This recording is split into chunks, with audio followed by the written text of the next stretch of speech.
The Cathar armada sliced through the void, a swarm of obsidian daggers aimed at the heart of the nascent Terran colonies. They were the apex predators of this galactic arm, their name a whisper of doom on 100 conquered worlds. Their ships were living metal, biomechanical nightmares that had shattered fleets and scoured planets. The blue-green marble they now approached.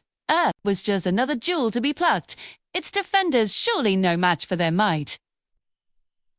From the bridge of the flagship, Overlord Xyler watched the initial planetary bombardment reports flicker across the main console. Resistance was surprisingly stubborn. Terran orbital platforms fought with a ferocity that was almost admirable, but ultimately futile.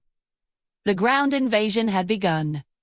Legions of Cathar warriors, bred for conquest, were making planethol, their psychic screams of dominance echoing across the comms. Victory was, as always, inevitable. Then the reports from the ground changed. The confident psychic shouts of his commanders became tinged with confusion. Then, alarm. One transmission, from a veteran Legion master, in what the humans called the Eurasian sector, was cut short after a single garbled word. Monster. Zilla leaned forward, his mandibles twitching. What could possibly startle a Cathar Legion master? He ordered all orbital sensors to focus on that sector. The initial images were chaotic, obscured by smoke and the plasma fire of ongoing battles.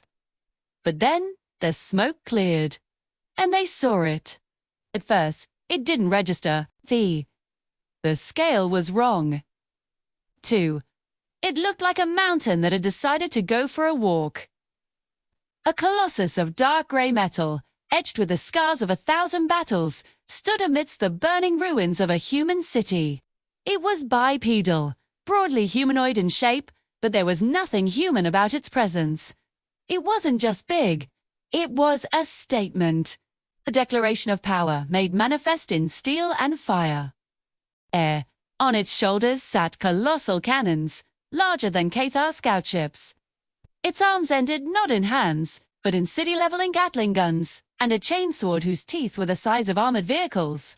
Red light glowed from a single optic sensor on its head, a malevolent star sweeping across the battlefield. The Terrans called it Ares, a war titan. One of the Cathar ground cruisers, a behemoth that had cracked moons in other systems, fired its main cannon at the Titan.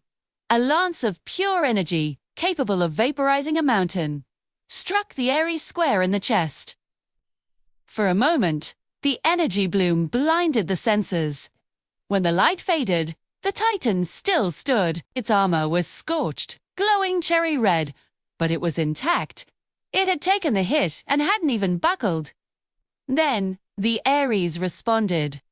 The cannons on its shoulders swiveled with impossible speed. A deafening, reality-tearing roar erupted, not just in sound, but across the psychic spectrum.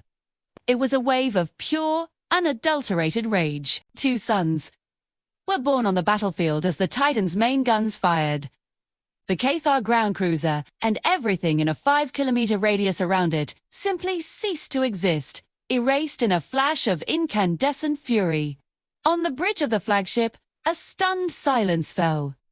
The psychic backlash from the death of so many Cathar in an instant was staggering. For the first time in millennia, the hive mind felt a new sensation, an alien emotion that crawled up their spines and chilled them to their core.